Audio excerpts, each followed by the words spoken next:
All right, hold up a second while I bring up my topics list. This is all the stuff I wrote down to talk about this week. Smallfoot. That's it. I got that word Smallfoot written down. That's it. Welcome to the Say Report. Smallfoot. I'm one of your host companions, Devon Decker, and joining me from the list of topics, Sejohn. Yo, I also have Bong Appetit that's been on this list for like a long time, so I honestly have no idea what I wanted to say about it, other than I very much enjoy that show. Bong appetit. Yeah, yeah. I think the reason it even popped up into my head as something for us to talk about is because we did talk about what's Disjointed. the Kathy Bates one there? Disjointed. Disjointed. We had talked about Disjointed and how Chuck Lorre kind of with that show is he's doing like he did with Big Bang Theory, like feeding into some really weird negative stereotypes about stoners, but at the same time, like being the only sitcom that's focused on that, like it's hard to like I don't know, it's hard for me to be like, I don't want this kind of representation because like first I kind of just want representation, you know? And what I think the reason I wrote down Bong Appetit is because that's the kind of representation that I think that marijuana culture kind of deserves. It's on Hulu, and it's first of all, it's gorgeously filmed, and on top of that, it is the science that they get into and the things that they get into. It's all about cooking with weed, is just like super cool, and like it goes to levels. They talk about the idea of balancing CBD and THC, and about how they actually like they'll actually make sure that you can be high but also not like offensively so, like you're not just completely gone because of the way that you balance the two of them. Also, like 90% of the time they're not doing it for the effects of being high, but actually like literally the flavor profiles is very, very, very interesting. It's just super cool. It's like some dude in LA with too much money decided to hire a bunch of really good chefs and really good weed people to get together to cook for him, and it's just like awesome to watch. Cool. Yeah, yeah. So Bon Appetit, I'm recommended. trying to Recommended get from past the CJ. fact that you're like, I need to explain to Devin that it's about food. I need to make Well, sure I no. mention that it's about food because the title Bong Appetit does not get that across. I need to make sure. All right, and like, I gotta say that it's But about it's not, food. I need, like, I can it's just not about imagine that people sitting around eating bongs. So that's all. it's not like former glass eaters from the circus. I would watch it. I'd watch that show too. When you're a glass eater, a bong becomes an edible. Bong appetit. Oh god. So just a couple of side Oh notes for man. everybody at home.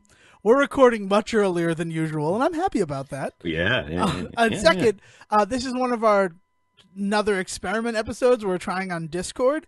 So if you have any Yeah. comments about the sound quality using Discord as opposed to Skype, let us know at the Say Report on Twitter. Yeah, I will say that recording the sound quality between the two of us, there's a noticeable difference between this and Skype for me.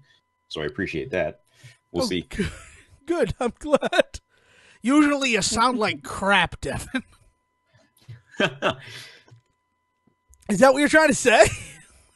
No, no, no. Not that you sound like crap. That Skype sucks. I hate Skype, but that's a whole other. You just hate Microsoft, I I, feel. I feel like you hate well, Microsoft. no, man, because I am PC all the way, and really they're the only game in town when it comes to that. But like, so like there's things that Microsoft does that are impressive and good, but for some reason when it comes to like swooping in and buying up somebody else's product and then quote unquote trying to improve it, it never seems to go well for them. So uh, Skype being like the main example of that. There's so many issues with the way that it runs, and it's forced update nonsense. What they've everything that they do on Windows 10 is like you have to do this if you want to keep doing that, and it's ridiculous. Like forcing people to upgrade is the shittiest thing in the world. But like they also basically run half the world, and the rest of it's run by Apple. So And they're all subsidiaries of Amazon. La la la. Uh, Here's what I will say about Microsoft. I like that their technology is always kind of 10 years, not 10 years, that's rude to Microsoft, like 5 years behind. Like they're fine to sit where they are and observe and then come out yeah, with their version of a product. And it's still like 5-year-old technology, but it's now Microsoft version of that 5-year-old technology. Oh yeah, check out the Surface. Like that's a perfect example of that, right? Yeah. Like the iPad came out and it definitely had its issues when it first appeared, but everybody still loved the idea of it. And then lo and behold, the Surface came out and I think blew the iPad out of the water. I mean, my big recommendation or like anecdotal evidence of that was when we switched over to Outlook from Novell Groupwise as our email Mhm. client at my office. And she's Mhm. like, "It's so new," and I'm like, "This doesn't even have half the stuff that Novell Groupwise had. Like, you can't recall an email in Microsoft Outlook. Like, you could just make it so an email never existed in Novell Groupwise, which was helpful because sometimes you send an email out with bad information, and rather than you could recall and replace in Novell Groupwise, it was Yeah. No, interesting." yeah, and I know that Outlook now has the option within like moments of sending an email to be like, oh shit, I didn't mean to send that. So like if you accidentally send out like a draft, you can recall it pretty quickly. But I think once the other person opens it, there's no way to like Yeah, there's no ever recall feature correct it or anymore, yeah, and it's yeah, just like, and I feel like they'd be crazy not to eventually implement something like that, especially since like this other program that was like just specialized email, like all Novell Groupwise did was email. That's yeah, it. yeah, yeah. So like I feel like Microsoft will get there. I just feel like first of all they've had Hotmail, right? Like Hotmail existed. I still have a Hotmail account, right? You can get me on Hotmail. Yeah. And it's not because I'm a terrorist, which is my Oh favorite joke ever from the league. Is a Hotmail account? What are you, a terrorist? Like, I was gonna say, what are you, like 50 years old? I mean, like I don't, Hotmail. I don't care. That's what I I think my dad use. has a Hotmail account. Yeah, you know what? I like a Hotmail account. I don't mind it at all. But like, it's not like Microsoft just jumped into the email game with Outlook 3 years ago. Yeah, yeah. But they are still. It just doesn't make any sense how their messaging, how their email system works. And like, we want to compete with Gmail. Well, you guys need to be competing, right? You don't get Yeah, to come yeah. out You're with something and say like, yeah, we do email too. I don't I don't even think they're playing the same game as Gmail, but I was about to say that like Gmail has got its own friggin' issues though. They need some better, more intuitive filtering options on Gmail. Like it's one of those things where everything you want to do is probably there. You just really got to like dig into it to figure out how to really cultivate your email with Gmail. And I'm not that kind of person. So it's fun that we brought It's up why, Gmail. It's fun that we brought up Gmail yeah. because there's this new thing going around on the internet that I don't know how I feel about. And Gmail is like the first one that I've noticed, but then I've seen it hit other websites that I have, and it's them putting up a graphic to let you know that something is happening. Like, I feel like we used to have Okay. loading screens before, like it used to be a Hmm. part of the internet, and Yeah. now like they're making a comeback. They're having their hipster resurgence because when you go to Yeah, yeah, Gmail, yeah. you now have that like envelope and like the red rim trim comes in to let you know, oh, we're loading Gmail for you right now. And like the link to the past That's amazing. randomizer site, you used to just hit generate and you'd wait a second and you'd get the ROM. Now when you hit generate, it's Link doing the sword spin. And I'm like, that's cool. Like I'm glad that loading screens are back, but it's not necessary for me. Yeah, no, well, especially in the world where everything is pretty much instantaneous, right? Like, how long was that loading screen? Like 5 seconds in front of you? 10? Right, but it's Like, enough for me to like catch it. And it right, also right. feels like they're proud of it. Like the implementation of that loading thing on Gmail, I feel like they were real proud that they put that in. They're like, "Hey, Well, check out speaking this of weird now." loading screens, Discord has a really awesomely weird one where, like, it just says random crap that, like, it's like unbinging the Kench was one that came up the other day while I Unbenching the was loading Kench is the one that Discord. I get the most. Yeah, yeah, I yeah. like those, Like, but it's not like a loading screen. It's just like Discord is opening, and instead of just having the word Discord on your screen, we're gonna randomly put this in here. like well, like when loading screens were starting to like kind of go to the wayside, there was actually a lot of stuff of in the games industry of dudes coming out and saying that they were actually programming like fake loading bars because like the game needed to do some stuff, but there was no way to accurately measure like how much percentage wise was actually getting done. So they were actually in charge of literally like programming animations that were loading bars that were not actually measuring anything. It's why if you ever played a game and it would get stuck at like 65% and then suddenly jump to 100 in like an instant, like it's because that wasn't a real loading bar. And like and so there's this weird thing where like loading screens started to go to the wayside because a bunch of a bunch of nerds figured out that they weren't real, and so like started talking about that, and it kind of they went into hiding essentially. Ladies and gentlemen, Sejohn sounded like a guy who steals my joke. Because I was like beating up to like, I don't think any of them are real. I think it's just like it's not, yeah. a reassurance that like, no, trust me, something's happening right now. You feel reassured because we're telling you something is happening right now.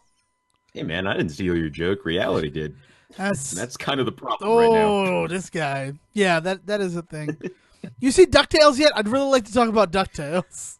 If not, I could complain about the Grinch and Bohemian Rhapsody. But let's talk about the Grinch, Bohemian Rhapsody, and also, we should probably just, we should also mention we're recording on Veterans Day. So we're not recording on Veterans Day.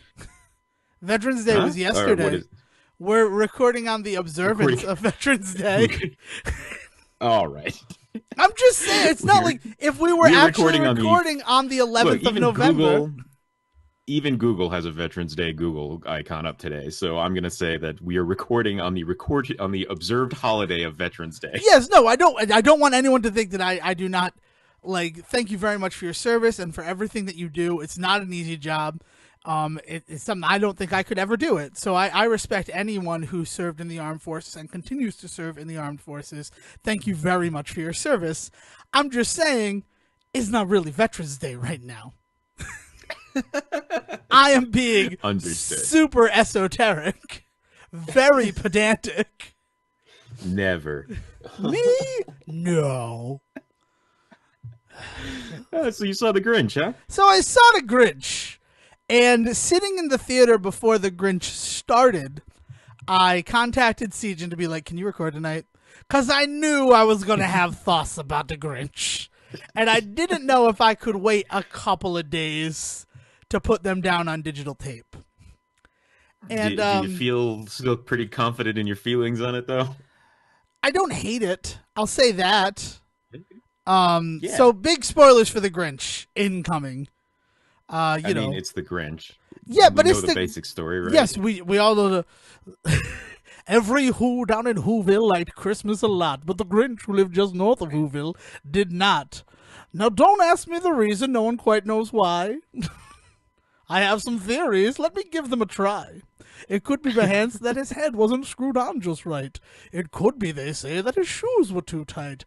But I think the most likely reason of all, as a doctor of cardiac surgery, is that the Grinch's small heart was 2 sizes too small. Yes, a bit redundant there, I understand, but I wanted to get it out and give you a hand. I had to rhyme, and that was hard. Making up. Now let's get back to the Say Report card. Now I'm making up almost everything. Like, a lot of that was real. Like, every Who down in Whoville does like Christmas a lot, and the Grinch who lives north of Whoville does not. And no one quite knows the reason, his heart or his shoes, but he stood there on Christmas Eve hating the Who's. Welcome to the Christmas report, everybody. About 2 months early. We're too early. Yeah, well, that's the other thing. It's weird that the Grinch came out on that thing. Like, really nice joke because they're like, what? Cynicism in me wants to point out that it's probably because they're hoping that they can roll into like 2 months worth of profits with this. Oh no, I was about to say that they it's not cynicism.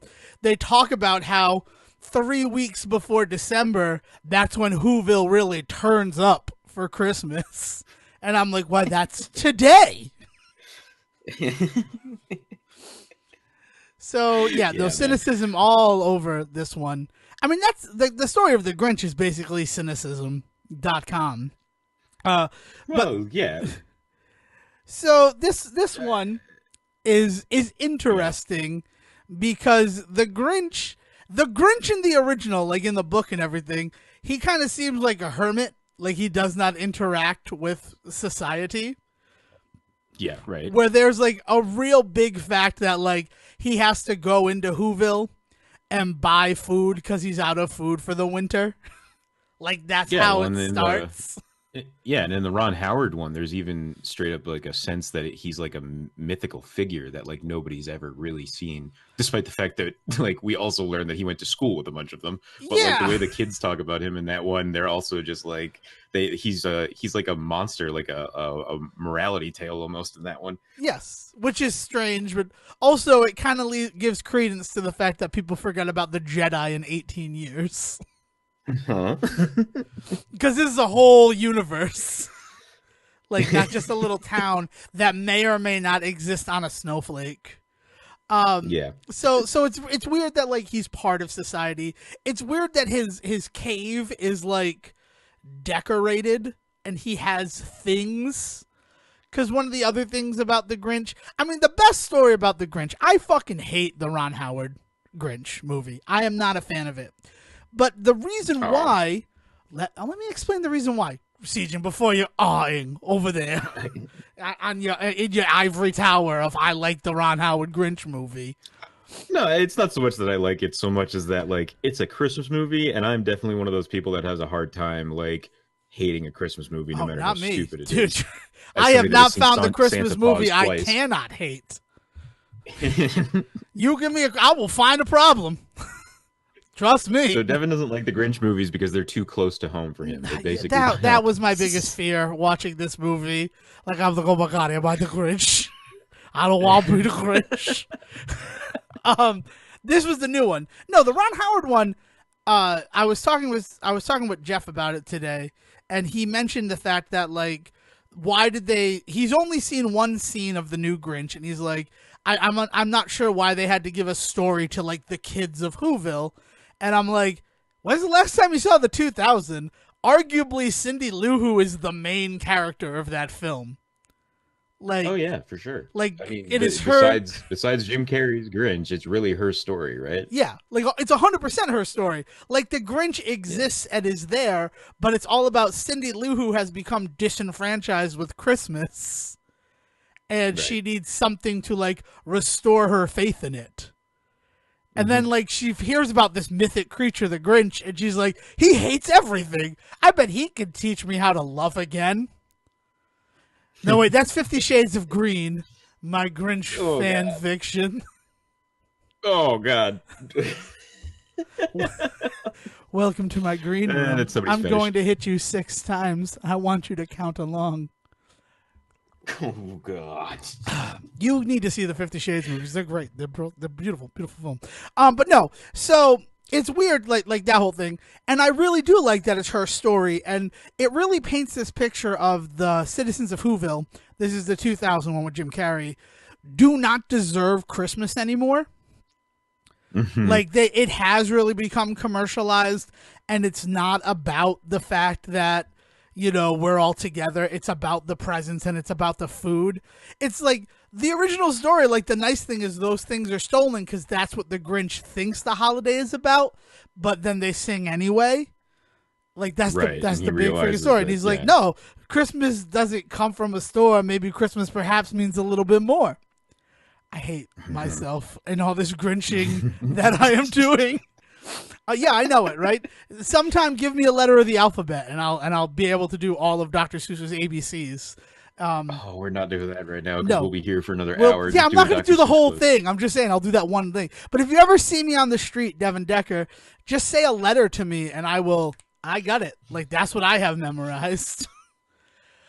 That and the speech from A Few Good Men. So so it's this moment in that Ron Howard one where they've painted this picture of like the Who's are kind of irredeemable in a lot of ways.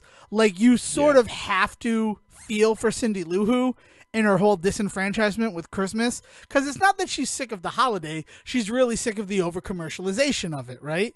Which is all sorts of friggin' meta for a Ron Howard movie. But then 30 minutes left in the Ironic, movie, even. 30 minutes left in the film, it becomes the Christmas special from the 60s. Like it is just like word for word, beat for beat that. Even to the fact Right. that Cindy Lou Who wakes up in the middle of the night and believes that the Grinch is Santa Claus. Though in the original, she's no more than 2. She's like Right. 13 in the Ron Howard movie. Like, Yeah, no, she's old enough to realize what's going on, especially because she's she's heard about the met Grinch her him. whole Not life. only has she heard about him her whole life, she's met him face to face. And then, like, it's like, okay, so for this last act of the Grinch, we're going to forget all of the really cool stuff that we did to make this a different story and give you what everybody wants to see. And it's like, no, we've seen it. We can still go see it, right? I'm sure it's on CBS or ABC. I can watch the original animated. I'm excited because you're going in a different direction with this story.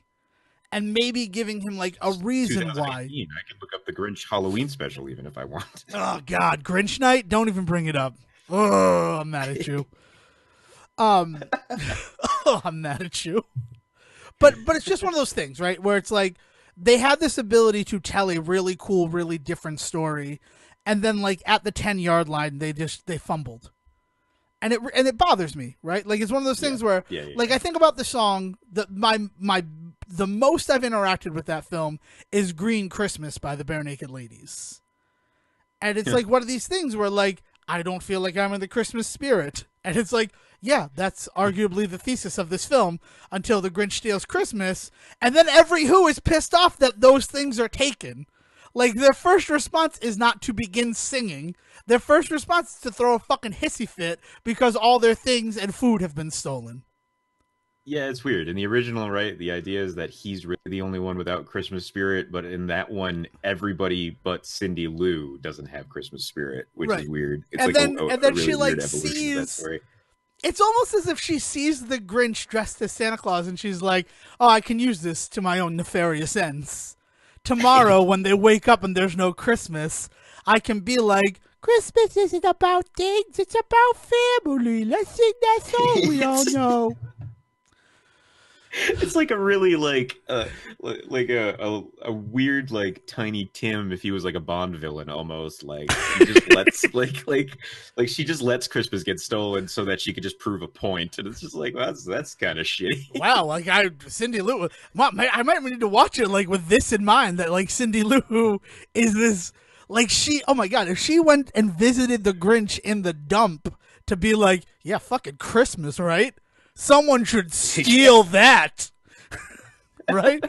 That'd show them. Terrible for them, yeah. If someone came into town on Christmas Eve dressed as I don't know Santa Claus and was like, "I'm gonna and stole Christmas," that'd show those fucking who's who, right? Oh man, yeah.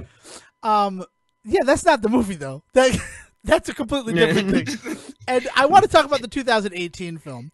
And if I had just shut my brain off, there was a moment where I was so angry, I clenched my teeth.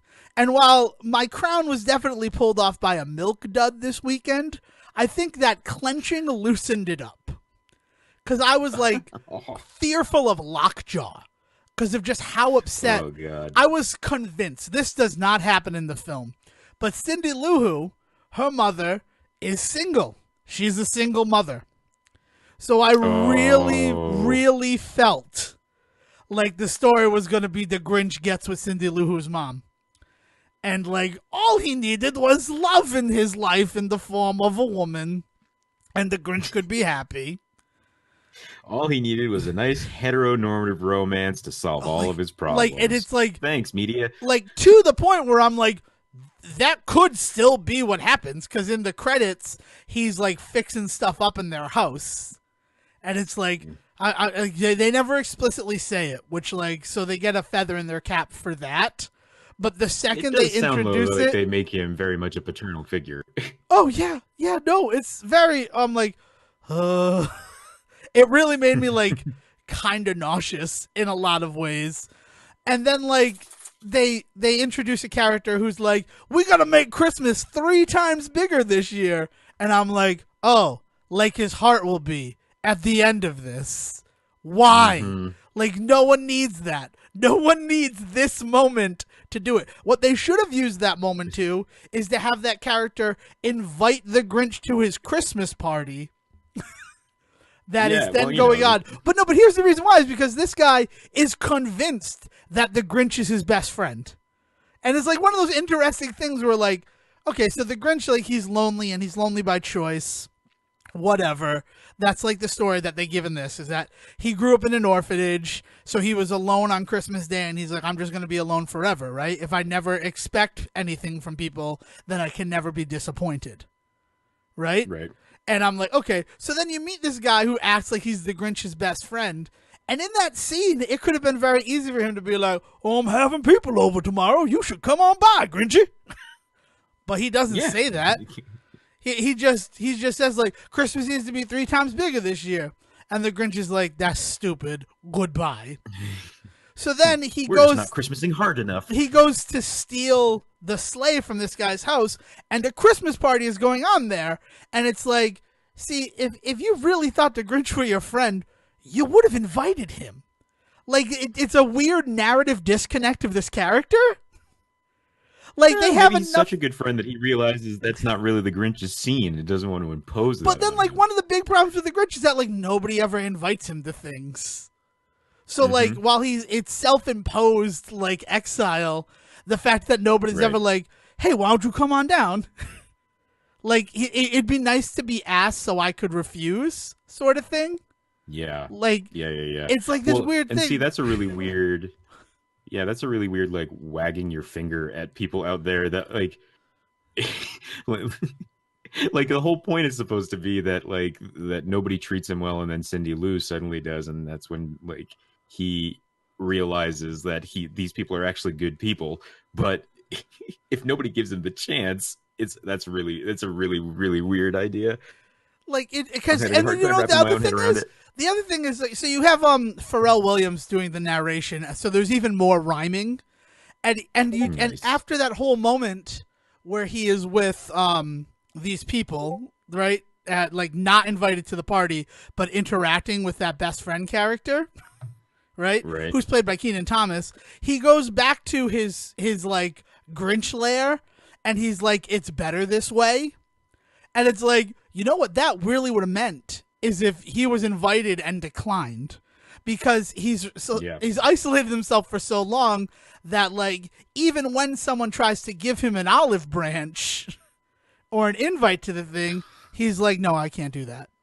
And it's better for everybody this way. Like, he's convinced himself of this. But they don't give you that moment. And they also have this nice thing where, like, he winds up at the tree lighting ceremony, and he is freaked out by all of the lights and stimuli and people. And I'm like, oh, there's another interesting thing for the Grinch, right? Like, the reason he's isolated himself from people is that he's a little bit on the spectrum, and he's not good with people. But they don't explore that either. Man, like, there's so many, like, it sounds a lot like interesting ideas. What you're talking about with the Ron Howard one, where, like, where it's not the Grinch that's the bad guy. It's like society is kind of shown to also be kind of broken, which, as you were saying before, is not the point of the original story. The point of the original story is that, like, no, everybody else is cool. It's just the Grinch is just this one thing that, like, just doesn't fit quite. And then, like, but in both the Ron Howard one and in this one, it sounds like no, everything's broken, and it's just like that's not a great Christmas story. Right. And so the big thing that they're doing, because they're Illumination, they got to give you a cute animal. So you have Max already, and Max does a lot of heavy lifting for cute animal, but they introduced this overweight reindeer named Fred that is totally just a time sink. Like, if it went on as long as it went on in Fantastic Beasts and Where to Find Them, it would have been a problem. Because there's that whole time where they're, like, hunting that monster in the city of Fantastic Beasts, and it's like, this is just to kill time. This is just to get this movie up to 2 hours. This is a whole half hour of the movie you could get rid of, and I would still have a fine time. I'd probably have a better time, because there's no weird distraction in the middle. So the Fred stuff is really good. It's cute animal stuff, and you actually get to see the Grinch warm up like to another living creature, right? Like Right. the Max thing is never really explained, and I don't need it explained, right? Just like I don't need the Grinch's origins for being a bastard explained, right? But you're doing a Yeah, longer yeah. movie, it's like, oh, you know how we can kill 10 minutes? Backstory for the Grinch. Yeah, that's fine. Let's do it. But Well, it's that weird thing that Illuminations had to deal with because they're the ones that also did the Lorax and Horton, right? no, just the Lorax. Horton was Fox or DreamWorks Animation. Um, Lorax is the only other Illumination one. so but it's like in the Lorax when they have to do this like really weird backstory for the bad guy, right? The Onceler? That is it Ed Helms that plays him? I believe it is. But yeah. But like he's got this entire like family, and like it turns out that he's not a bad guy in the end, and like they give them they really flesh out that character in a way that like he's not supposed to be, because when Dr. Seuss, when Dr. Geisel was writing these things, right, was like they were supposed to be parables, right? These characters are not supposed to be more than just representations of like an idea. So like to flesh them out in this way, and the Ron Howard one does the same thing with the Grinch. To flesh them out in this way, it makes them super weird, and it makes the world really weird because if you think about it too much, it starts to break down. But that's because you're never supposed to. Right, they're never supposed to just be the villain of the piece. Right? And like in a lot of ways, you look at the Grinch and you could always sort of see a reluctant anti-hero in the original book, because he's like this person who's like, I don't care about all they seem to care about is the things, this making noise and eating this food and all of this excess. And if you look at him as this guy who lives in a fucking cave on top of a mountain, like bare walls and everything, like, oh yeah, cool, like show off your opulence to me, that's fun for me. Yeah. But then he sees that, like, if I strip them down to everything, but they still have it, and he's like, oh, okay, so, like, I'm just an idiot for feeling the way that I feel. Like, you could make the most out of a bad situation. But at the end of the day, he still goes home to a friggin' cave. He carves he himself carves the roast beast, but, you know, he lives in a cave still. With a dog. But that's so they find this reindeer, and you see him warm to the reindeer. And the best thing that this movie does is it shows him prepping for stealing Christmas, which is nice. Yeah. He's like, okay, so here's a sled. I've never driven a sled before. Let's do it. And you see like a little training montage of how he's going to steal Christmas. And it's amazing how much that adds to the movie. Well, and because what that does is it doesn't mess with your perception of the original story, right? Like yeah, okay, that makes sense. There would have to be this moment where he has to try and figure this stuff out. So it's just, I just wonder if they had maybe focused more on that aspect and like not added stuff to the end and the beginning of the story, but really just kind of fleshed out all the stuff we already are like know from the original one, so that it doesn't become this whole weird thing of like looking at this character as like a character study as opposed to a parable. I don't know, man. Like, I wonder the big thing is, I wonder what's wrong with just doing an hour long kids movie nowadays, like hour and 10 minutes. 70 minutes. Why can't that be a thing? Exactly. And I mean, this one is still quick. Like, I was home by 8:00. I'm like, it starts at 6:15. I will be home by 8:00. There's no doubt in my mind that I will be at home if we were going to record at 8:00. Like, I was all about that. And then the other thing is, so that reindeer, right, is revealed that he has a family. He has a wife and a baby reindeer. So then he's like, you go ahead, Fred. And he's like, well, Max, we're alone again. So, like, that's sort of this, like, thing of, like, oh, so he just needs people in his life. He just wants friends. And we've seen a bunch of people who could be his friends or who claim to be his friends, and then they don't act very friendly to him. But the big thing, the centerpiece of this movie, what this movie really is, and what I think they really wanted this movie to be, is Cindy Lou Who and her gang of, like, vagabond children. I mean, they all have homes and stuff. Vagabond was the wrong word. But, you know, they're like scruffy little youngsters planning on how to capture Santa Claus on Christmas night. And this is what fueled my thought that, like, the Grinch is going to wind up as Cindy Lou Who's stepfather. because I mean, the second you meet Cindy Lou Who, she's like, it's really important that I get this letter to the North Pole. And I'm like, oh God, I've seen enough Christmas stories to know why it's important. I've seen Pinky and the Brain's Christmas special. I know what it is. It's because she wants her mom to have a happy Christmas. Mom does everything for everyone else, and she deserves to be happy. Right? Like And that's the the only whole way thing. she could be And then I'm happy like, is with a oh man. my God, no! Do not make it so that the only way she can be happy is if she has a man in her life. Yeah, So that's why. So Cindy has to catch Santa Claus to say to him, you know, I really want my mom to have a happy Christmas. I want my mother to be happy because she gives everything for us, and I don't know how to give everything to her that she deserves.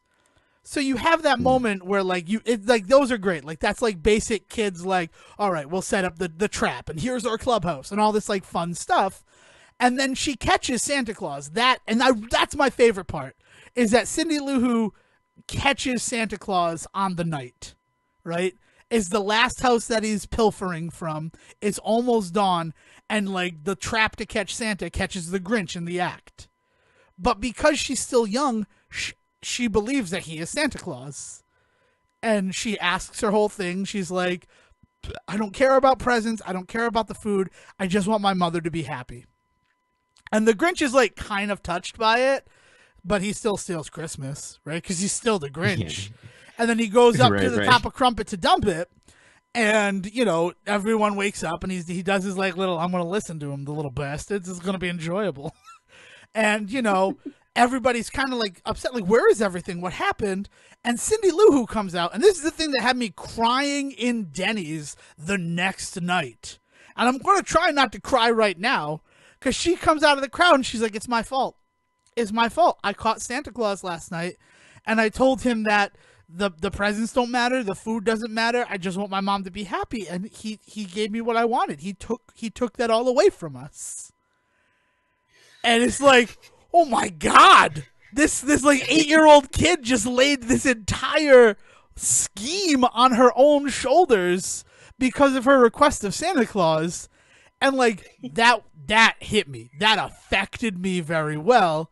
And then her mother's like, what? And she's like, no, I already have everything that I want. Yeah, yes, I work it, but you love me, I love you, we have each other, and that's why they start singing, right? So, like, it's a nice thing where, like, yeah, everybody is kind of surprised. Plus, I'm 100% sure in the 2018 Grinch, Christmas is their fucking economy. Like, they don't have an economy outside of Christmas. All of their cars are, like, equipped with ski blades. What, skis? So I'm like, so this is their society. It's always winter. Like, this is what it is. It's like that. Isn't there like a town in the North Pole? I mean, a town in the Netherlands that like they call themselves basically the North Pole. They're like Santa's village. So like 365 days a year, you can go to like Christmas town. Or it's like, I think there's a place in Florida that's actually like, it's Christmas every day here. It's like a theme park.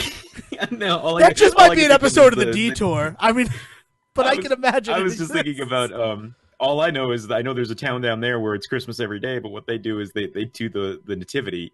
it's very religious based, and then I think for 1 week out of the year they turn it into the Passion. But other than that, it's Christmas the rest of the year. Yeah, you come to this town if you're pregnant and don't have a place to give birth to the baby. We'll give you a manger.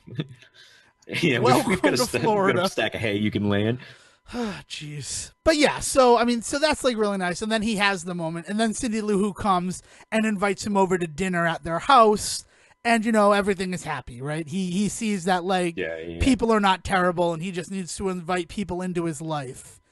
And you know, it's nice in that, but like real fury that I thought that it's like, please do not have the message of this kids movie be that like you need a relationship to be happy. And like that's where it was going for most of the movie. Oh man! And I think about Tim Curry and something he tweeted this weekend, because someone's like, when you think about Tim Curry and realize he's never been married or this, and Tim Curry's response is, "Yeah, and I'm not upset about that. Like, please don't think you require either of those to be happy in this world."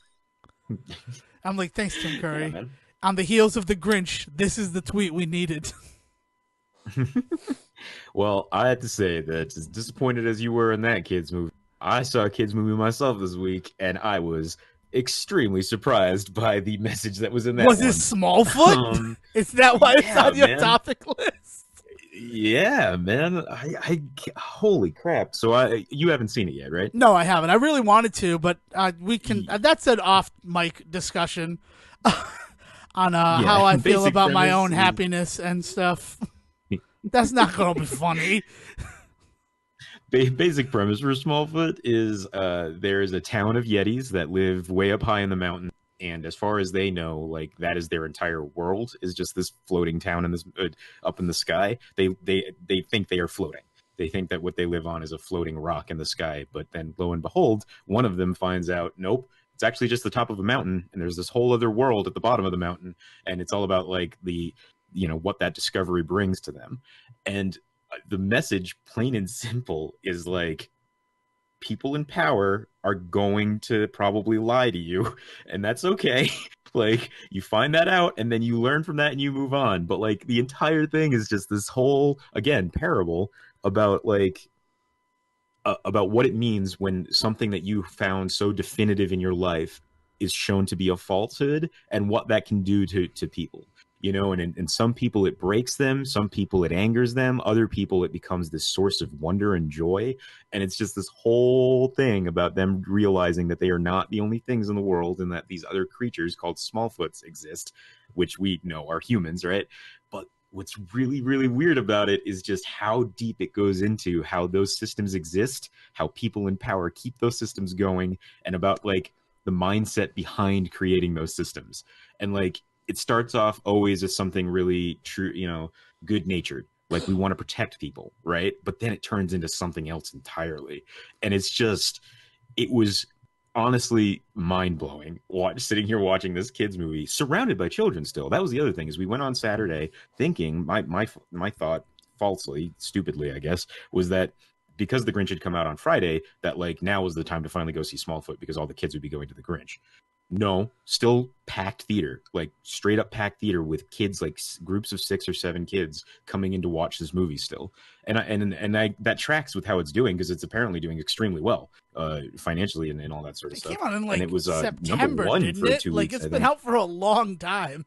I know it's been out for a really long time, so I was just really expecting like this will be a good week. Not only has it been out for 6 weeks, but on top of that, a new kids movie has come out. Nope. So there was a bunch of families there, right? And like these kids are just enjoying the hell out of it. And on top of everything, I had no idea that it was like had like a soundtrack, like it's a musical, and so that was an amazing surprise. I don't know. So there was just Zendaya all of is this stuff Michi, just so yeah, yeah. James Corden, but Channing Tatum is the main character. Had no idea that he was a singer on top of everything, but he's got some really good stuff in that too. But the best song in the entire thing, though, I got to tell you, and like if you don't even end up liking the movie, you're going to at least love this. And I mean you specifically, Devon. Common playing the villain of the movie gets an awesome like villain song in it. And it's like it's this amazing like rap that he does about the idea of like how the responsibility of the people in power to keep everybody safe, and like what he does in order to do that. And you just the entire time he just you can tell that he feels so righteous in what he is doing, and it is scary. It turns it into something scary. I like as I'm watching it, I was trying to think of other villains that he reminded me of. But the thing is like your typical Disney villain is just bad for the sake of being bad, and like their reasons for being bad are usually I want power, I want this, I want that. But you listen to him to Common in this one, and he is just like he's like, no, this is the right thing to do. I know I'm doing the right thing, and I don't care how far I have to go to be right. And it's just like it was cringeworthy almost in moments in the best way. Like it made my skin crawl because like it's hard to watch it and not think about it being a comment on first and foremost like religion. And part of that is where I live right now, right? Like I live in the heart of Mormon country, and to the point where it's even hard for some of them to admit this, but like a lot of the things that happen in Salt Lake City, Utah, in this area, they are dictated by the church. And like that goes for government stuff, that goes for social stuff. Like everything around here is just lightly tinted with that like Mormon that Mormon color. Like everything kind of just has that air of it. Like yesterday I wanted to go out and buy some booze, like just wanted to go out after work and just go out and just buy like a handle of liquor somewhere, and it was Sunday, so all of the liquor stores are closed on Sundays still in this area, which I think is ridiculous, right? And every liquor store has to be state run, so they're also none of them are open today because of the observance of the holiday. Well, if you But they just have to bought be your state run beer on because Saturday night, you wouldn't have a problem. oh, you can go buy beer if you want, but in the in any grocery store, that's what they always say. They're like, beer is always available, and it's like, yeah, but you only allow in any store that's not a liquor store, they only allow 3% or less Oh, alcohol content jeez. in their drinks, I was which just is quoting basically like drinking Squidbillies. water. I don't watch Squidbillies, but someone just quoted Squidbillies to me that if you just bought it on Saturday, you wouldn't have a problem. And oddly, Yeah. like Bader Meinhof, it came up where I could quote it. There's life right Um. there for you. So Oh, man. so I'm watching this movie that's all about like systems of oppression that are put in place for, intentionally good reasons, but then they always go bad. I mean, it was so wild, like sitting here watching this movie, and I was thinking at the end of it, like the entire thing is about like you define yourself by essentially this religion, right? And then you find out that there are parts of that religion that are maybe a little shaky, and like what that means for your entire world and how you handle that, and this idea of like you should always be ready for things to be wrong, right? And that's actually weirdly something that like science teaches us, is that you don't trust that anything is a truth. You believe that it's all just a theory, down to the idea that we even still call gravity a theory, despite the fact that you can't disprove gravity really. But we don't, you know what I mean? Like there's always like, if something happens and it completely rocks your world, that's okay, because it's just something really cool to explore and figure out what the new rules are. And like it was awesome. And I'm sitting here watching this movie not having expected that at all. And I don't, like I I love Warner Animation movies. I've really come to realize that they are kind of my bag right now. Everything from the Lego movie to Storks that I came out a love couple of years storks. ago. I'm so happy you brought up And storks. well, and what's great about Storks is like it's this entire look at the idea of mixed families, right? And the idea of sometimes we don't.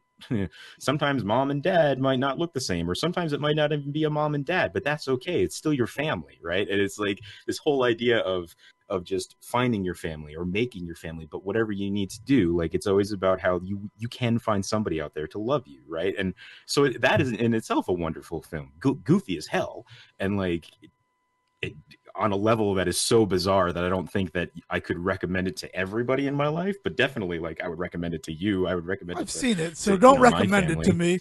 Well, no, but you know what I mean, right? Like Yeah, it, no, I get it's you. I But understand there's another why. villain that I could. So Warner Brothers, they do really create these villains who like are not just about power. Like Kelsey Right. Grammer's villain in that is also very layered in what he is Yeah, yeah. trying to do and what he is trying Mhm. to protect and become. Yeah. Sorry. Well, and what's really Which is interesting is interesting. it's all about systems, right? It's all about the idea that things are in place to keep people safe, and we can't break that because God forbids we did something and it messed something up or hurt somebody, like that would be bad, right? And and I think all of these movies, including the Lego movie, this entire idea of the system in place to make sure that everything is awesome all the time, but it's impossible for everything to be awesome all the time, right? So how do you handle it in those moments when things aren't awesome? And that's when you have to depend on the people around you, and in some cases you still have to depend on the system to help you in weird ways, like there's it's this really weird complexity that like you just don't get in a Disney movie. You just don't get in a DreamWorks movie.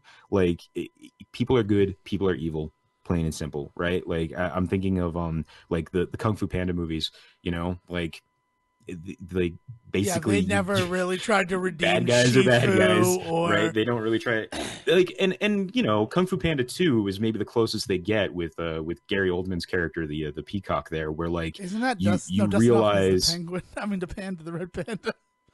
Isn't Dustin Hoffman a bad guy? No, you idiot. What is wrong with you? no. um no, It's Gary they Oldman. You're kind of right. get into a little bit of his story, but like his he is so stubborn, and they show that there is no helping him. Like they very much go out of their way in that movie to show you that he is just too far gone to be helped. Whereas like the Lego movie, Will Ferrell's character, like by the end of it, is actually their friend, and I'm actually really interested to see in the next one if he shows up as like a teammate. You know what I mean? Or like a surprise third act reveal to come in and help them out type of deal. And so like I just think And that there's Warner all Brothers sorts of Animation Group right levels to now is Will just Ferrell's character in the Lego movie, Mhm. considering You know, it's and I can't help yeah. but think that some of that comes from the fact that you've got guys like Lord and Miller behind it who are like trying to really, you know, they don't take kids for granted. Like they treat them as adults in their movies and their writing, and they let their characters, not just Lord and Miller, everyone at Warner Brothers Animation, like they don't treat their audience like idiots, you know. And so I think that's one of the things that's really interesting is like I saw this movie and there wasn't a moment of it where I was like let down. I was either as happy as I knew I was going to be, or if not more, you know. Even in like the stupid, goofy side characters, I felt that same way. But it sounds like it was the opposite for you with the Grinch, where like it just like it's a kids movie and they just do some dumb jokes here and there, and then on top of that, they flesh things out that don't need to be. It's like the focus is all wrong, you know. And I don't feel that way at all about Smallfoot, which is really weird, you know. Yeah, I I'm mean very it's interested in those two coming yeah, out around the same it is time, you very know. strange that like you're not wrong, and it's sort of almost like Illumination in a lot of ways does that. Where I Yeah. mean, the best argument for a film that is appealing, like the first example that comes to mind when I think of a film that was meant to be appealing to both children and adults is Shrek, right? Mm-hmm. And not that it was the first one to do that, but it was kind of the first one that made like headlines for doing that. Because if you go back Yeah. and watch Disney movies as an adult, you get to see like, oh no, there were jokes for my parents here. Like this wasn't just for me. There was stuff in here that like appealed to both things. And maybe the Yeah, well, reason like why Shrek was Pixar like that. always did it, but Yes, right. But Shrek is kind of the one that made like the headlines about it. I feel like people talked about it a lot more. That this is a kids movie that's also appealing to adults. And maybe the reason why Mhm. that was the headline is because we were at the age where we were transitioning from children to adult, so we kind of could see both sides of it, if that I makes actually think sense. it's probably, I think it's because Pixar was always so good at it that it was this subtle thing that you didn't really think about. When if you watch Shrek, the It's juxtaposition blatant. between It's the very adult moments and the blatant. kids moments is so harsh and blatant. I would actually say it's not done well, Right, but so you that's the know. thing though. And I like Shrek, but yeah, Right, but that's what I'm talking about. And what you just described with like Smallfoot is you can have a movie that still entertains an entire theater full of children, but makes you feel the way that you feel. Where like the yeah, Grinch, the like nods to the adults, and again, I could be wrong. Right, this could not be the intention, and it probably isn't the intention. It's just how it happens. Is that these nods that happen for the adults are so blatant that they stick yeah, out. And my yeah. example to that is I've been listening to the movie Sing a lot. I like downloaded it Hmm. just to listen to it. And like that's a Hmm. fun movie. I like Sing. I do. I Yeah. enjoy it. I'm not upset that I've seen it as many times as I had. There's a reason why I'm listening to it. But as I listen to it and I'm not like distracted by the visuals, there's a lot of narrative problems in that movie that kids are not going to care about, but Right. like when you're an older person and you know how the world really works, you're going to be Yeah. like, that's interesting. And at the end of the day, I feel like that's just Illumination's problem all over. Yeah. Like even looking Well, at I like feel as much like as I like the Despicable Me films, there are mhm. some issues with like real world mentality in them. Yeah. Well, and you know, when Illumination started get the ball rolling on what they wanted to do with Despicable Me and all that, they were very open about the fact that what they were harkening back to was like old Warner Brothers cartoons. And the idea that like the the joke comes first and then like the story gets fleshed out around it. Or in Sing, I would say like the music comes first and then the story kind of just gets fleshed out around it. And so it's about priorities. Story is just not their priority in those cases. Like, and what is their priority is the goofy visual, right? Or like in the Grinch, like the the entire idea of like this is the Grinch, this is how he stole Christmas, like that's where they go from, and then they work backwards to tell this story, and that's when it starts to fall apart, right? When they start to like work backwards to tell you this story. It's funny that you mentioned the Fantastic Beast films earlier, because a lot of the criticisms that it's facing, both movies, the new one and the last one, were that they're filling in these blanks that, first of all, were never asked to be filled in, and on top of that, they're working backwards from an entirely different series of stories. So they're trying to make it work in that world, but like they're running into a lot of like issues, specifically with like characters like Professor McGonagall, and the relationship between uh Dumbledore and Grindelwald. Is that how you say his name? I Yep, hadn't said it out loud yet, so I Grindelwald. think That's how I've been saying it. yeah, So yeah, but like the relationships there, and the way that that all works are actually starting to really kind of show their missteps, because the more that they flesh those out, the more that they kind of have to like shoehorn in things in order to make it work or fit, and it doesn't always work, right? Whereas it always feels like the Warner Animation movies, like everyone that we've talked about so far, at least since Lego Movie, because they did exist before that, but like this, I think that that's where they really took a turn to become what they are now. Like that includes Lego Batman and the Ninjago movie, right? I think that they really kind of work from like the idea of the story, and then go from there. And I think that's really evident in Lego Batman, because it's not a Batman movie, right? It's not Batman in any way that we've ever known him before. It's not at all. It's just that they work from this idea of like, this is the kind of story we want to tell about the idea of found family, and the idea of what it means to like work together, and to not let yourself be alone, right? And then they were like, all right, now layer the Batman stuff on top of that, now layer like the jokes on top of that, and it becomes this fantastic little film that you can watch 1,000 times, and as an adult like pick up on little nuances that you couldn't believe were there in a kids movie, because that's where they were really focused. And and again, going back to like Pixar, I think it's something that they've always done. And we were too young at the time when Pixar started to really pick up on it. Also, I think they were just so good at it that nobody really thought about it. well, I don't feel like We're also Pixar makes hitting. kids movies, and I think that's why Cars 2 is so like people are so mean to Cars 2, is because of Mhm. their films that feels the most like a kids film, because Yeah, it was exactly. like churned out for a sequel. I don't think the people at Pixar are like, we're making this movie to appeal to children. I think that they're like, we Hmm. want to tell this story. It Yeah, would be yeah. very surprising to me if children were their target audience at Pixar. There's no way for me to Yeah. prove that in any way, shape, or form. Where, like, I feel like, yeah, Illumination, they're specifically still saying we're making kids' films. Right. And maybe I'm wrong, maybe I'm completely off base, but, like, that's the thing. Because, like, my father will watch a Pixar film. Like, we went to Yeah. go see them in the theaters because he was interested in them. Where, like, he doesn't like Hmm. cartoons, he doesn't like that kind of stuff, but those appeal Yeah, to yeah, him yeah. on a different level.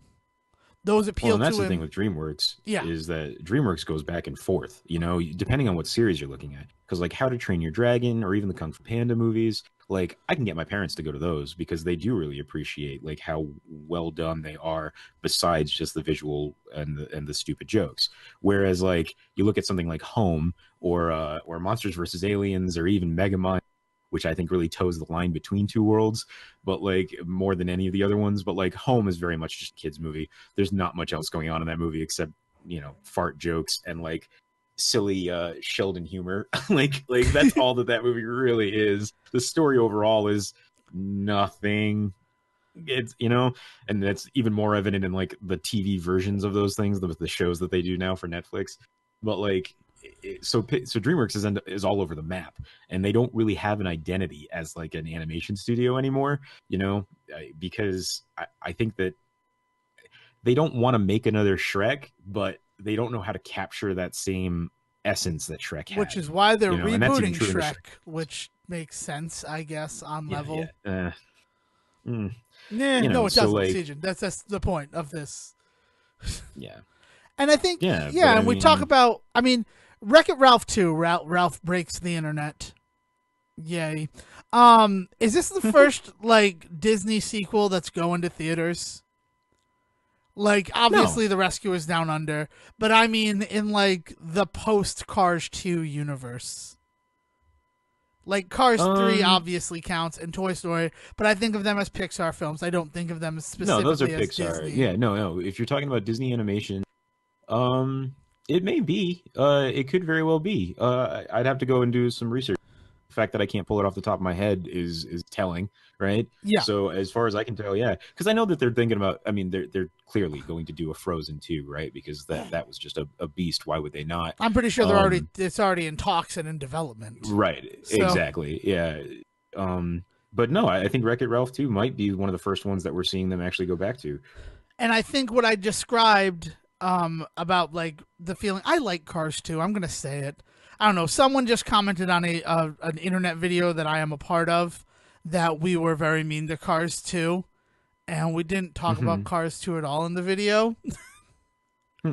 But it's a very, very in depth complaint about us not liking Cars 2 for some reason, even though it doesn't come Yeah, up at all. I But don't hate Cars yeah, 2. I think it just doesn't fit into the narrative of Cars in the way that I would wanted it to. right. It's like I get it that. should have been a straight to DVD sequel, maybe. Right. You know? So I think because of straight to DVD sequels and what sequels are, that's one of the reasons why I'm nervous about Wreck It Ralph 2. Like, as much as I Hmm. enjoyed Wreck It Ralph, like, we are a week away from Wreck It Ralph 2, right?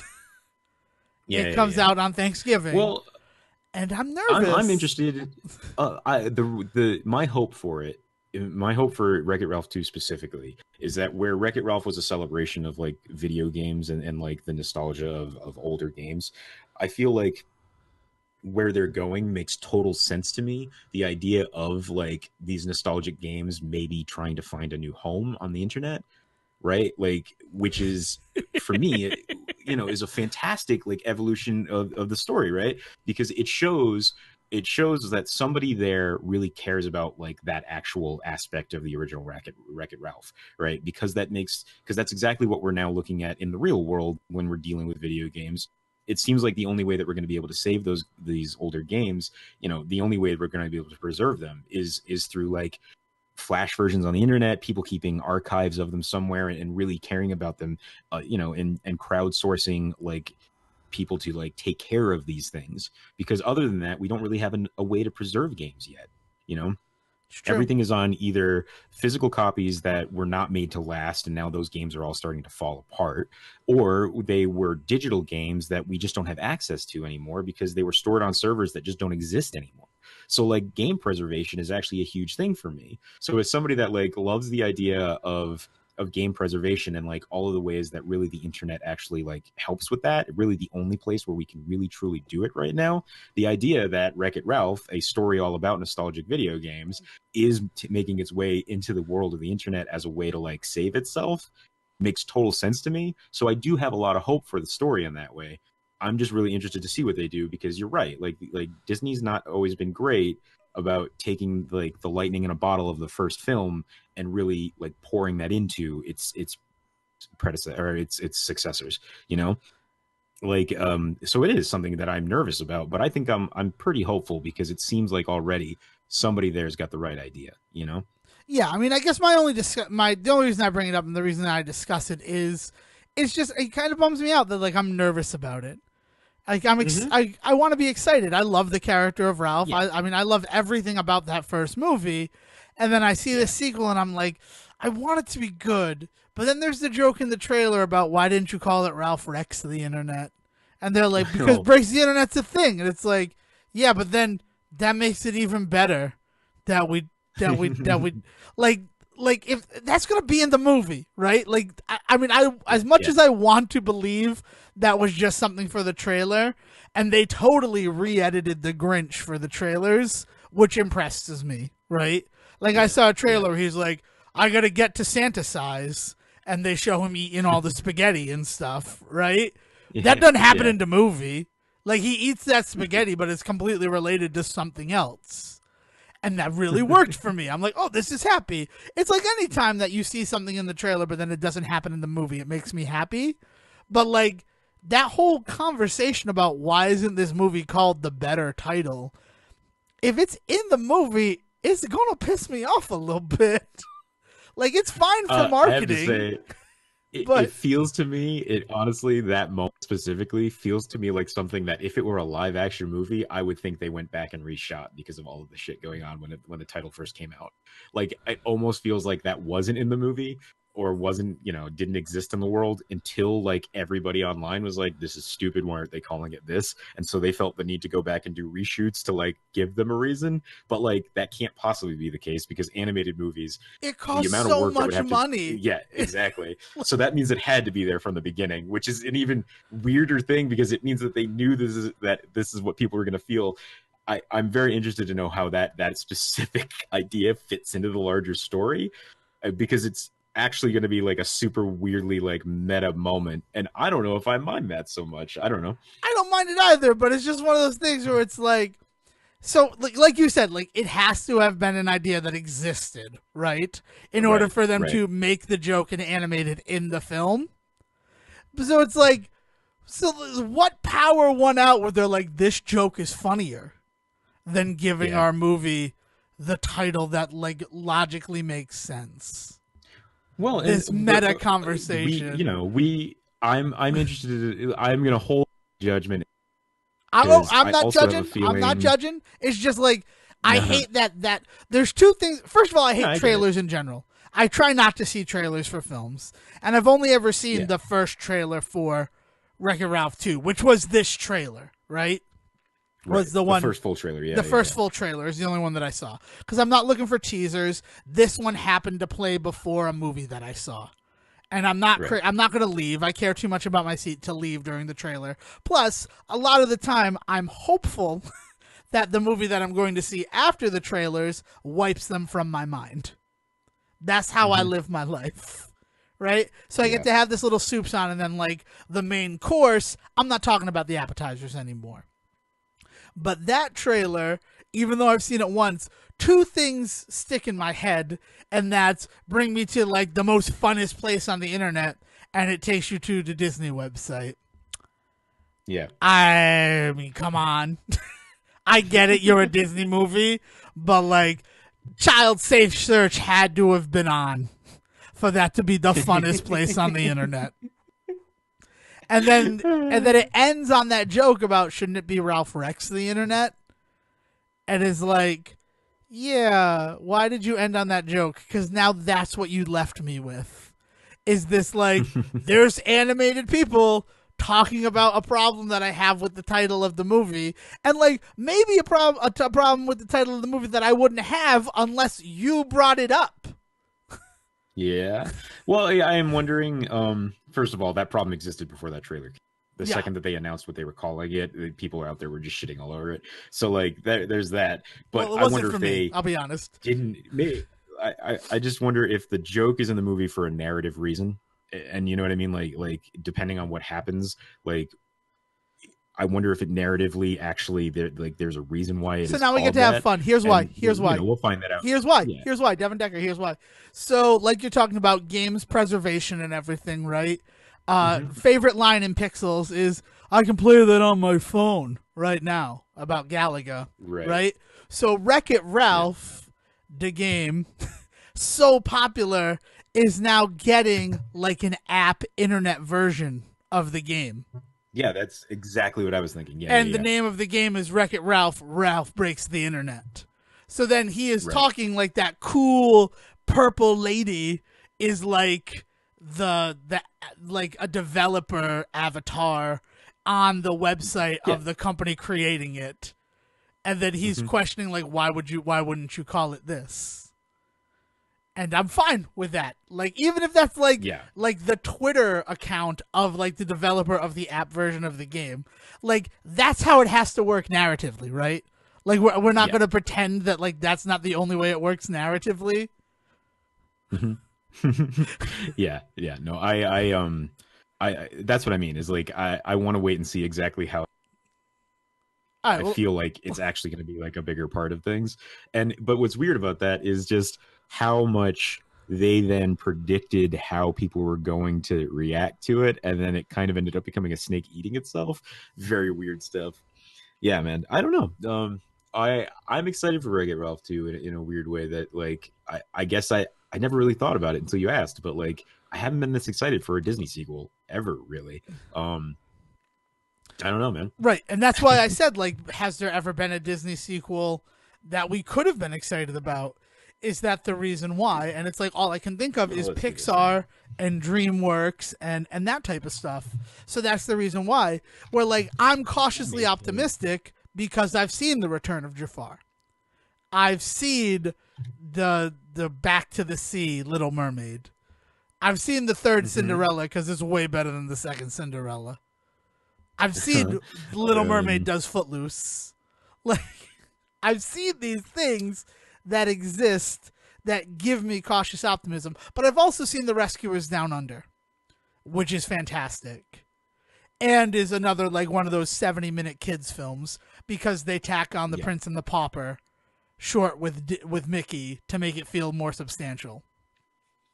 Yeah.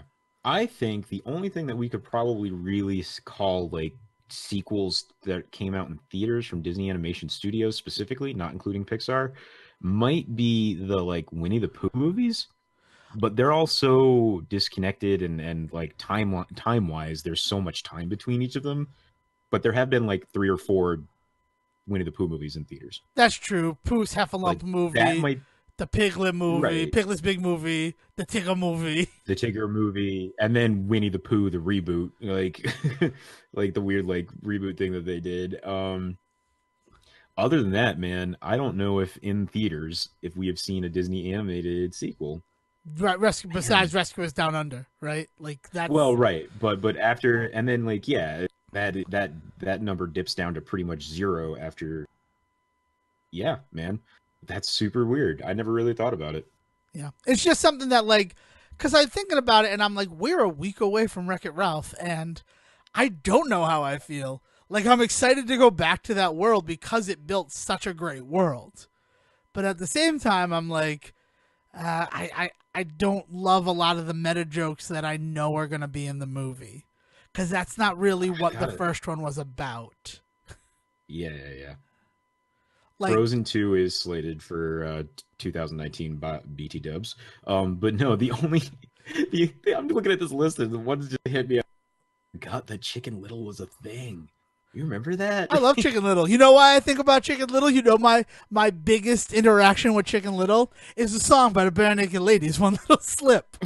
And now we've come full circle. So welcome to this episode of the Say Report. Thank you very much for listening. Nice. Because I could have literally kept talking forever with you on these topics. But people have lives and people want to go out there and live their lives. So thank you for listening to the Say Report. If you want to yell at me about any of my thoughts or tell me why I'm wrong for being cautiously excited about Wreck-It Ralph 2, Ralph Breaks the Internet, you can find me on Twitter at Devon D. Decker. And everybody should go check out the Smallfoot soundtrack, which is just like check that movie out, all that, and then tell me what you think about it at Siege versus the World. Commiserate with me. Until then, let's pass it over to our own cowboy of the Down Under, Will, to bring us home. Thank you for listening to the Say Report with your host Devon Decker and Sejohn Selwick. Please follow the guys on Twitter and Facebook by searching for The Say Report, and you can always subscribe on your podcast channel so this is delivered straight to you and you can enjoy it every week. With apologies to your mother, we'll see you next time.